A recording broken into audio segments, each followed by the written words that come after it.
I-share ko lang sa inyo itong napuntahan namin na isang river camping site at marami ditong mapagpipilian kung saan nyo gusto magstay at mag-relax.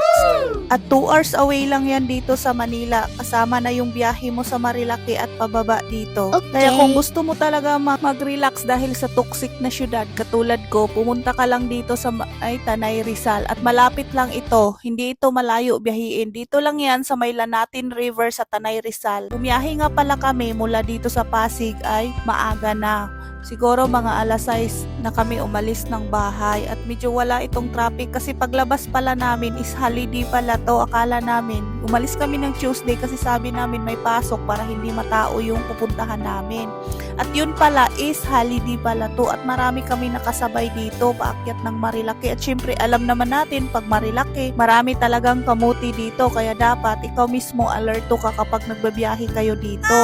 At ito nga palang pupuntahan namin is lagpas lang ito ng Manukan kung familiar kayo yung sikat sa Marilaki. Itong Manukan, pagdating mo dun sa unahan, liliko ka lang dun pakaliwa. Pagdating mo dun, kakaliwa ka lang. Pagdating nyo dun sa may bungad, pagpasok nyo is merong maniningil sa inyo ng 20 pesos. At nandito na nga kami, kakaliwa na kami dito sa may area na to. Pagpasok dyan, sisingilin kayo ng 20 pesos, magbayad lang kayo, magbigay kayo ng 20 pesos. At itong kalsada na to, dire-diretso lang yan hanggang pababa. Medyo mahaba-haba pa yung lalakbayin nyo. Siguro mga 30 minutes bago nyo marating ang area. At ang kagandahan naman dito is marami talagang puno, malamig magbiyahe dito. At kailangan lang talaga yung brake nyo is maganda yung brake nyo, hindi yung mahina yung preno nyo kasi medyo palusong talaga dito. Kailangan malakasan talaga yung brake kasi alam nyo na mas okay na yung unahin natin yung safety kaysa naman may mangyari sa atin na aksidente. At ito naman yung rough road na madaanan nyo, medyo mahaba-haba din tong rough road na to at syempre kailangan lang natin magdahan-dahan sa biyahe. Hindi naman kasi kailangan ang pabilisan ng pagbebiyahe, ang importante is safe tayong makarating sa pupuntahan natin at safe din tayo makarating pauwi natin. At dapat enjoyin lang natin yung mga paligid kapag nagbabiyahe tayo katulad ng mga ganitong probinsya kasi wala ito sa syudad, namnamin natin ang sariwang hangin. Ay, yung mais nila. Nilagang mais po, bagong luto.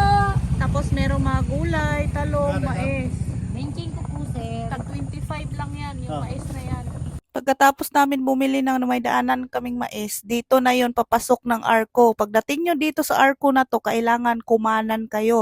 Palanatin River. Dito ang babaan nyo. Dahan-dahan lang din kasi medyo malusong din at medyo madulas yung kalsada kahit hindi maulan. At ito na yung river na pinuntahan namin dito sa may Lanatin River. At ito na nga sila Tingnan mo nag-i-ATV ride sila.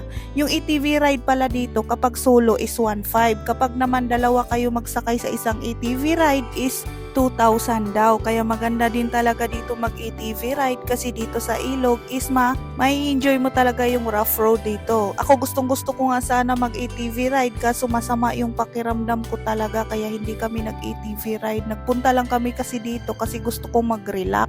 Magsisit up na nga rin pala ako dito ng camping chair at camping table. Ito namang camping chair ko is nabibili ko lang siya kay Orange App at meron din ito sa Black Apps. Mabibili mo lang to, ilalagay ko lang yung link. Ang ganda ng upuan na to kasi sobrang tibay nga naman talaga at girly talaga. Ito talaga yung nagustuhan ko at pangarap ko nun. Sabi ko sana meron magkaroon sila ng kulay pink na camping chair. At nabibili ko to kay Sunday Outdoor lang. At murang-mura lang naman talaga tong upuan na to. Hindi ito kamahalan. At sigurado ako hindi talaga mabibiyak yung pitaka mo dito. At ito naman yung lamisa na ginagamit ko. Terno naman siya sa pink na upuan ko. Ang kinuha ko lang dito is size small lang naman siya at mabilis lang naman siya i-sit up din. Kay Sunday Outdoor ko rin to nakuha, pareho din sa upuan ko. Tinerno ko lang talaga siya at small lang yung kinuha ko kasi ayoko ng medium kasi sobrang laki na. Kagandahan nito kasi kailangan mo kasi to pag mahilig ka talaga mag-camping para may patungan ka.